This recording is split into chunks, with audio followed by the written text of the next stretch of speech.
নমস্কার। চারণ কবি মুকুন্দ দাসের একটা দেশাত্মবোধক গান আছে। তার প্রথম পংক্তিটি হলো এই রকম: বন্দে মাতারম বলে নাচরে সকলে, কৃপান লইয়া হাতে আসুক বিদেশি। বিজেপি সরকার যে সিদ্ধান্ত নিয়েছে, এই বন্দে মাতারম বলে এবার গোটা দেশ নেচে উঠবে, আনন্দে না কষ্টে, ঢোক গিলতে গিলতে, দাঁত ভাঙতে ভাঙতে না অনায়াসে, তা নিয়ে অবশ্য প্রশ্ন থেকেই যাচ্ছে এবং সেই প্রশ্নে আমরা পরে আসছি। প্রথমত, একজন বাঙালি হিসেবে এই যে বন্দে মাতরম গানের 6টি স্তবকই বাধ্যতামূলক গাইতে হবে, এই ফতোয়া জারি করা হয়েছে, তাতে আমাদের দুঃখিত হওয়ার কোনো কারণ নেই। তার কারণ, বঙ্কিমচন্দ্রের এই গানটি শুধু যে সংস্কৃতে লেখা আছে তা তো নয়, এর মাঝে মাঝে একেবারে বিশুদ্ধ বাংলাতেও অনেক কথা বলা আছে। এখন বিজেপি সরকারের ফতোয়ার কারণে কেরলের মালায়ালি, তামিলনাড়ুর তামিল, অন্ধ্রপ্রদেশের তেলেগুভাষী, গুজরাটি, মারাঠি, ওড়িয়া, মিজো, তারপরে অরুণাচলবাসী সবাইকেই এখন বাংলা শিখতে হবে। না শিখলেও উচ্চারণগুলো যাতে সঠিক হয় সেটা তো দেখতেই হবে, এবং এটা এত সহজে নয়। যারা এই ফতোয়া জারি করেছেন তারা যদি উচ্চারণ ঠিক রেখে একেবারে সঠিকভাবে বন্দে মাতরম, ধরে নিচ্ছি এই কবিতাটিও ঠিক করে আবৃত্তি করতে পারেন, তাহলে আমি খুবই অবাক হব। কেননা এই যে হঠাৎ বঙ্কিমচন্দ্রের জন্মদিনে তাকে শ্রদ্ধার্ঘ্য জানানোর এই প্রবল উৎসাহ এবং কেন্দ্রীয় সরকারের এই ধরনের একটা সিদ্ধান্ত, যে সিদ্ধান্তের সঙ্গে ভারতবর্ষের প্রায় 16-18% মানুষ কখনোই একমত হবেন না, এটা তো বঙ্কিমদাকে শ্রদ্ধা জানানোর জন্য করা হয়নি, হয়েছে একেবারে একটি ক্ষুদ্র রাজনৈতিক উদ্দেশ্য থেকে। যে উদ্দেশ্যটা বিজেপির যে হিন্দুত্বের এজেন্ডা, সেই এজেন্ডার সঙ্গে অত্যন্ত সামঞ্জস্যপূর্ণ। এবং এই বিতর্কে এমন সব কথা প্রধানমন্ত্রী নরেন্দ্র মোদী বলেছেন যা ইতিহাসে কখনো সত্য বলে বিবেচিত হয়নি, ভবিষ্যতেও হবে না। নরেন্দ্র মোদী বা অমিত শাহ সেই ইতিহাসকে তাদের মতো করে আপন মনের মাধুরী মিশায় যেভাবেই উপস্থাপিত করুন না কেন।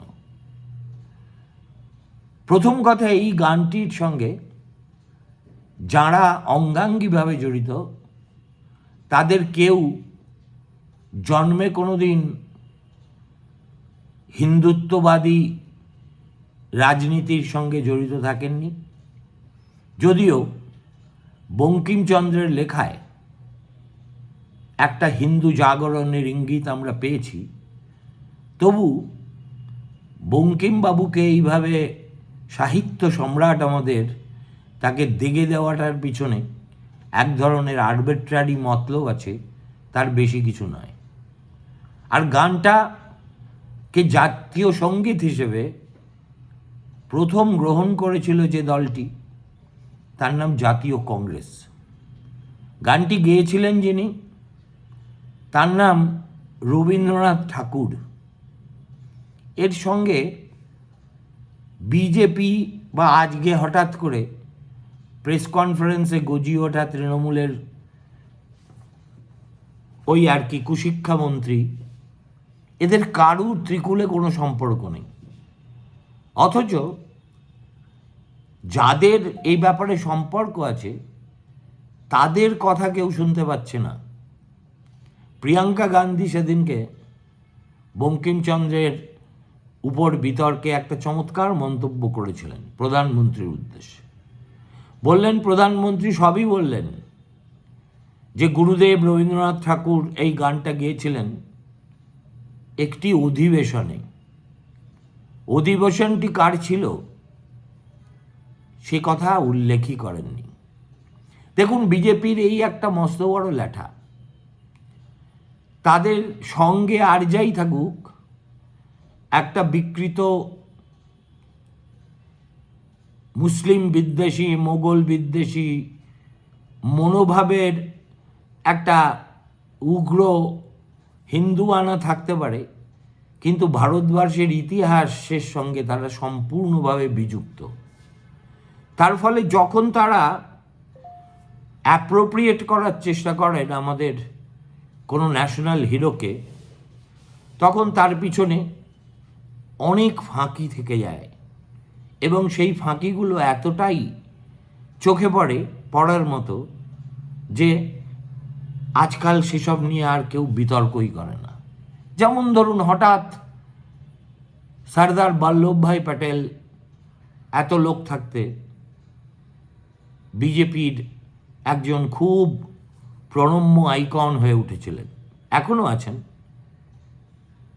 ওই নর্মদা নদীর তীরে সর্দার প্যাটেলের যে সুউচ্চ মূর্তিটি তৈরি হয়েছে, পারহ্যাপস দ্য হায়েস্ট মূর্তি এবার, এবং যেভাবে সেটার অনেক ঢক্কানিনাদ করে প্রধানমন্ত্রী স্বয়ং তার আবরণ উন্মোচন করেছেন, তার সঙ্গে বিজেপি বা বিজেপির পূর্বসূরি জানসাং বা তাদেরও পূর্বসূরি হিন্দু মহাসভার ত্রিকুলে কোনো সম্পর্ক ছিল কি?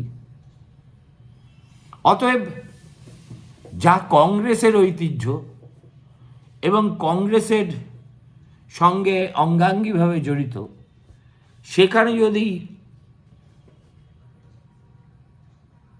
ওঁত পাততে হয় বা শীত কাটতে হয়, তাহলে তো ইতিহাসকে নানাভাবে ব্যাখ্যা বা অপব্যাখ্যা করতেই হবে। যে কারণে সর্দার প্যাটেলকে কেন দেশের প্রধানমন্ত্রী করা হয়নি, কেন কংগ্রেসি রাজ্যের নেতারা সবাই একত্র হয়ে সর্দার প্যাটেলের নাম উল্লেখ করলেও গান্ধী শেষ পর্যন্ত তাকে হতে দেননি, সেটা এখন বিজেপি নেতাদের দুর্ভাবনা হয়ে দাঁড়িয়েছে। হাসবো না কাঁদবো আমি বুঝে পাই না। যে দল এই সিদ্ধান্ত নিয়েছে তার নাম কংগ্রেস,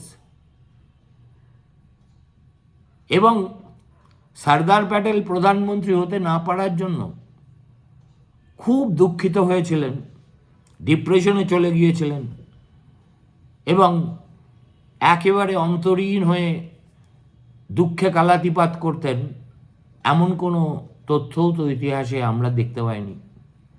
তাহলে একটা ভ্রান্ত ব্যাখ্যাকে কেন্দ্র করে এই মায়াকান্না কাঁদার কি মানে হয়? ঠিক যেমন বঙ্কিমচন্দ্রের 150 বছর হয়েছে বলে এই হাতের কাছে একটা মৌকা পেয়েছি, অতএব গোটা ভারতবর্ষকে বন্দে মাতরমের 6টি স্তবকের 6টি গাওয়াতে হবে, এই ধরনের একটা গাজোয়ারি সিদ্ধান্ত চাপিয়ে দেওয়া, সেটাও নেহাতি হাস্যকর। এখন আমার প্রশ্ন, দেখুন, এই জবে থেকে এই ক্যালকাটা কলকাতা হয়েছে না, তবে থেকে এই উচ্চারণগত যে একটা বৈকল্য বা একেবারে বিকৃতি, সেটা আমাদের বড্ড কারণে লাগে।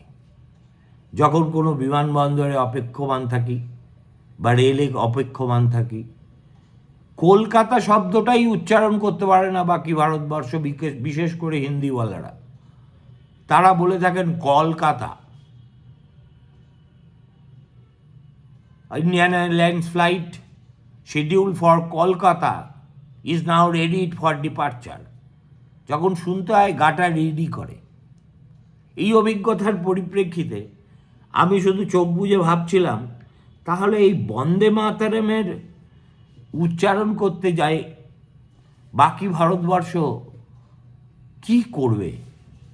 হয়তো বা ডেন্টিস্টদের এই সুযোগে পোয়া বড় হবে, কেননা অনেকের দাঁতে দাঁতে সংঘর্ষ লেগে দাঁতের সমস্যা দেখা দিতে পারে, তারা ডেন্টিস্টের কাছে দৌড়বেন।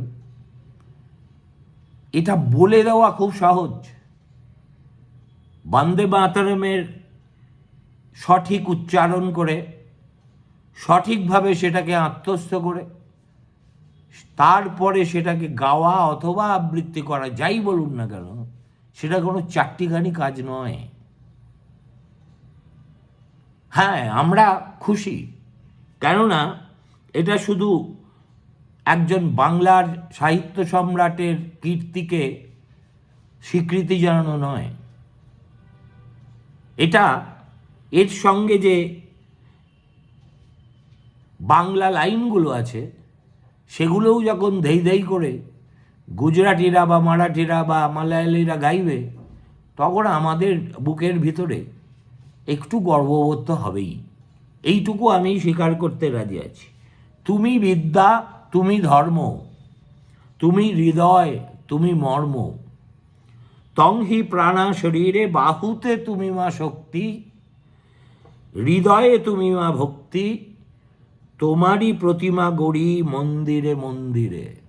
বিশুদ্ধ বাংলায়, সংস্কৃত আর বাংলা এর মধ্যে একটা তো ইন্টারপ্লে আছে এই গানে, এবং এত চমৎকার করে এত ছান্দিকভাবে বঙ্কিম এটাকে লিখেছিলেন যে একটা সৃষ্টি হিসেবে এটা অনবদ্য। এটা ধর্মীয় বিচারে কি, এটা প্রো হিন্দু হলেও কতটা প্রো হিন্দু, এগুলো হচ্ছে আমার কাছে অন্তত সেকেন্ডারি বিষয়। তারপরে ধরুন এই যে তংহি দুর্গা দশপ্রহরণ ধারিণী, কমলা কমল দল বিহারিণী, এই কমলার আছে তো, আর কমলও আছে। আর কোন লেখকের কথায় এত সুন্দরভাবে কমল বিকশিত হয়েছে বলুন? কমলা কমল দল বিহারিণী, বাণী বিদ্যাদায়িনী, নমামি ত্বাং, নমামি কমলাম আমলাম অতুলাম, সুজলাং সুফলাং মাতরম। আবার কমল, বাংলায় কমল খেলাতে হবে, इस बार तो कमल खिलेगा ही, জানি না খেলবে কিনা। অতএব বঙ্কিমচন্দ্রের যে গানে খুঁজে খুঁজে তারা কমলা কমল দল বিহারিণী, আবার নমামি কমলাম আমলাম দতুলাম, এই সুযোগ কি বিজেপি ছাড়ে? বড্ড কঠিন। আর একটা আপস্টার্ট দল, যাদের সঙ্গে বিজেপির তো তবু আরএসএসের 100 বছর হয়ে গেল, একটা খুচরো আঞ্চলিক দল, যাদের 1998 সালে জন্ম হয়েছিল, 2028-এও মৃত্যু হতে পারে, এই রকম একটা দলও সিংবেগে বাছুরের দলে ঢোকার মতো, কিংবা একটা কপট পাণ্ডিত্য দেখিয়ে হঠাৎ বাজারে নেমে এর মধ্যে বঙ্কিমচন্দ্রকে তুলে ধরা আর রবীন্দ্রনাথকে খাটো করার অভিসন্ধি দেখতে পাচ্ছেন, এটাও আরেক ধরনের ফেরববাজি। তারা মনে করছেন বঙ্কিমের এই স্বীকৃতি, বন্দে মাতরমের এই স্বীকৃতি, গোটা ভারতবর্ষ বন্দে মাতরমের 6টি স্তবকই কোনো রকম এডিট না করে গাইবে, এটা তো বাঙালি জাতীয়তাবাদ নিয়ে, তাদের উপজাতীয়তাবাদ নিয়ে তাদের এতদিনের যে ঘর্মপাত, সেটাকে এক ধাক্কায় নিউট্রালাইজ করে দিতে পারে। অতএব খুঁজে খুঁজে তারা বার করেছেন যে এর ফলে নাকি বঙ্কিমকে তোলা হলেও রবীন্দ্রনাথকে ছোট করা হয়েছে। কেন? ওই আর কি, অল্প বুদ্ধি ভয়ঙ্করী, অল্প ইতিহাস জ্ঞান আরও ভয়ঙ্করী, সেই জন্যেই ইতিহাস কি বলছে? ইতিহাস বলছে এই গানটা পুরোটাই রবীন্দ্রনাথকে পাঠিয়ে দেওয়া হয়েছিল, বলা হয়েছিল এই গানটা আমাদের জাতীয় সঙ্গীত হিসেবে গ্রাহ্য হতে পারে কিনা, গুরুদেব আপনি আমাদের সেটা বলে দিন। রবীন্দ্রনাথ প্রথম দুটো স্তবককে বেছেছিলেন দুটো কারণে, এবং তার পিছনে যে একটা ব্যক্তিগত তাগিদও ছিল সেটাও তিনি চিঠিতে, জওহরলাল এবং সুভাষচন্দ্র বোসকে লেখা চিঠিতে গোপন করেননি। তিনি বলেছিলেন, দেখো আমি ব্রাহ্ম ধর্মে দীক্ষিত, আমার বাবা দেবেন্দ্রনাথ ঠাকুর পৌত্তলিকতায় বিশ্বাসী করতেন না, অতএব বন্দে মাতরমের দ্বিতীয় স্তবকের পর থেকে যেভাবে প্রতিমার বন্দনা, দেবদেবীর বন্দনা নাম করে রয়েছে সেটা অনুমোদন করা আমার পক্ষে খুব ডিফিকাল্ট। সুতরাং রবীন্দ্রনাথের কাছে সেটা কিঞ্চিত কষ্টসাধ্য হয়েছিল বলে, এবং বিশেষ তার নিজস্ব ধর্মীয় বিশ্বাসের ব্রাহ্ম হওয়ার কারণে সেটা বাকি ভারতবর্ষের দায়, এটা মনে করার তো কোনো কারণ নেই। সুতরাং একথা মনে করার কোনো কারণ নেই, এর মধ্যে দিয়ে কাউকে ছোট, কাউকে বড়, কাউকে মাঝারি, কাউকে বামন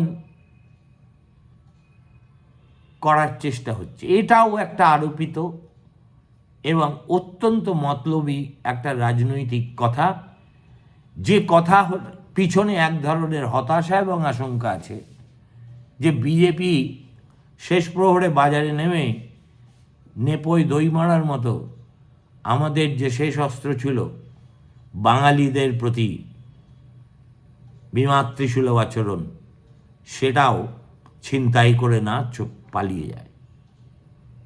এখন এই যে 6টা স্তবক গাইতে হবে, প্রথমে দাঁড়িয়ে গাইতে হবে বন্দে মাতরম, শেষ হওয়ার সঙ্গে সঙ্গে একটু নিঃশ্বাস নিয়েই গাইতে হবে জনগণ মন অধিনায়ক জয় হয়ে। একটা জাতীয় গান আর একটা জাতীয় সঙ্গীত, দুটোই বঙ্গ সন্তানের, দুটোই আমাদের মনীষী। এর চেয়ে আনন্দের দিন বাঙালির জীবনে শেষ কবে এসেছি আমি জানি না। ফলে বাঙালি আইকনদের ক্ষেত্রে অন্তত বিজেপি, যারা নেহেরু পরিবার শাসিত ভারতবর্ষে বড় হয়েছেন, তারা জানেন যে সত্যিই তো দীর্ঘদিন ধরে স্বাধীন ভারতের ইতিহাসে নেতাজি সুভাষচন্দ্র বসুকে তার প্রাপ্য মর্যাদা দেওয়া হয়নি।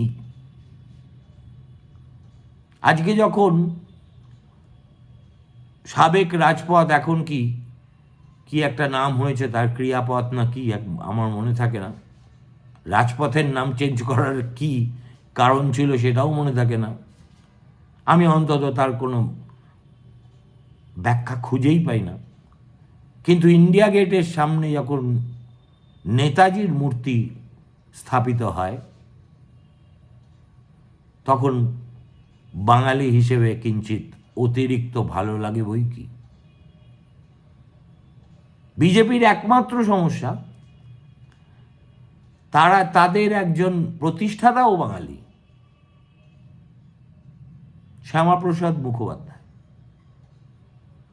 এখন একদিকে যেমন কংগ্রেসের গুরুত্ব খাটো করতে, নেহেরুকে অপদস্থ করতে বিজেপি নানান রকম অপচেষ্টা চালিয়ে থাকে এবং হাততালি পায় আজকের ভারতবর্ষে, তেমনি এই শ্যামাপ্রসাদ মুখোপাধ্যায়কেও ভ্যালোরাইজ করার ক্ষেত্রে তারাও ইতিহাস এসবের ধার ধারে না।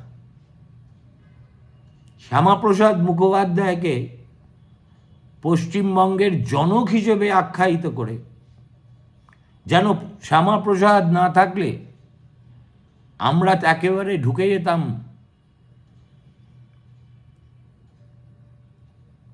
সাবেক পূর্ব পাকিস্তানে। এই ধরনের বিকৃত ঐতিহাসিক ব্যাখ্যা দিতে দিতে দিতে দিতে বিজেপি ক্লান্ত বোধ করে না, কিন্তু আমাদের কর্ণকুহরে অত্যন্ত ক্লান্ত মনে হয়। এতই যদি সোজা হতো, এতই যদি শ্যামাপ্রসাদের একক ক্ষমতা থাকত,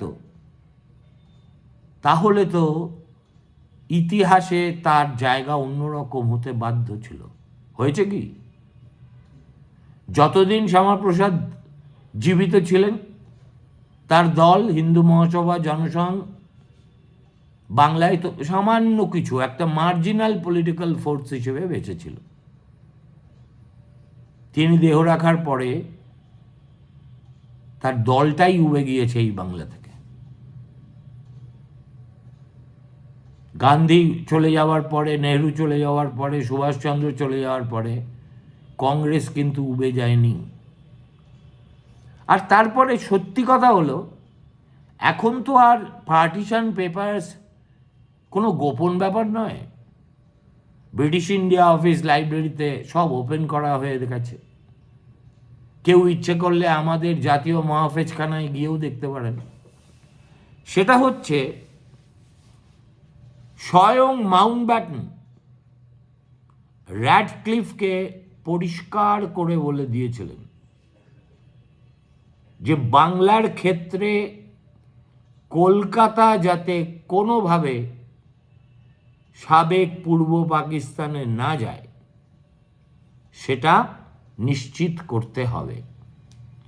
আর সেই সময় একটা উদ্ভূত পরিস্থিতিতে শ্যামাপ্রসাদের সঙ্গে আমাদের বাংলার এক সে এক তাবড় বুদ্ধিজীবী কাঁধে কাঁধ মিলিয়েছিলেন।